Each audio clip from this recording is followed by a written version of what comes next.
On the other hand, it's necessary to note that it's not those who, rightly or wrongly, are advocating for the legalization of marijuana that are confusing the discussion with hemp.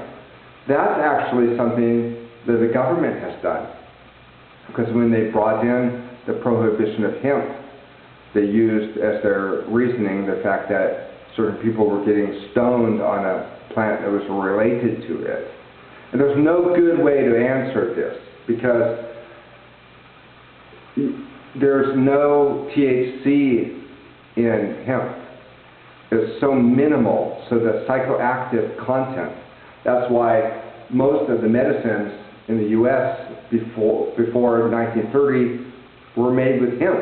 It has nothing to do with so-called medical marijuana, because hemp is non-psychoactive. They were using it for things like gelatin capsules.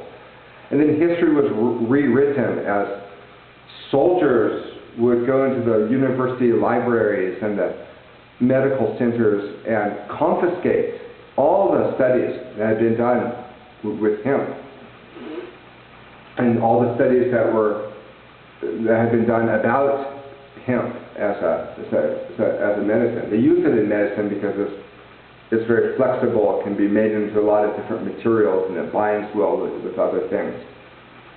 So I don't actually have a problem with the fact that, like, a Discovery Channel documentary in Spanish translated the word hemp as marijuana. I don't have a problem with that, because it is the same plant, although it's not a psychoactive version. Just as long as we're clear about the fact that there's kind of two things going on here.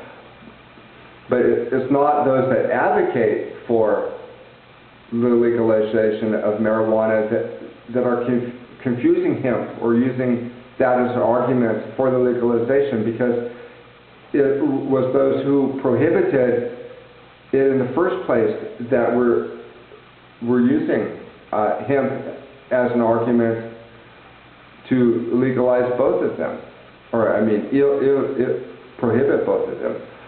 So the cotton industry, most of the pesticides in the world are used on cotton. It's an extremely toxic plant.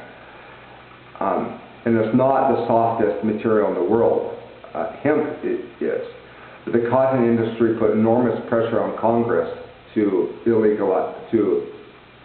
prohibit hemp. And they use as their reasoning the fact that certain jazz musicians over in one corner were getting stoned. So I think it's actually, at this point in Latin America, it's a disservice to even bring up in the congresses and in the public debate a conversation about legalization of marijuana without first educating the people about hemp and the rich history that it has had. You know, you can go to jail under the Controlled Substance Act for growing hemp. It's non-psychoactive. So when we can look at the reason for the prohibition of marijuana in the first place, getting rid of hemp, then it becomes clear why this prohibition is in place.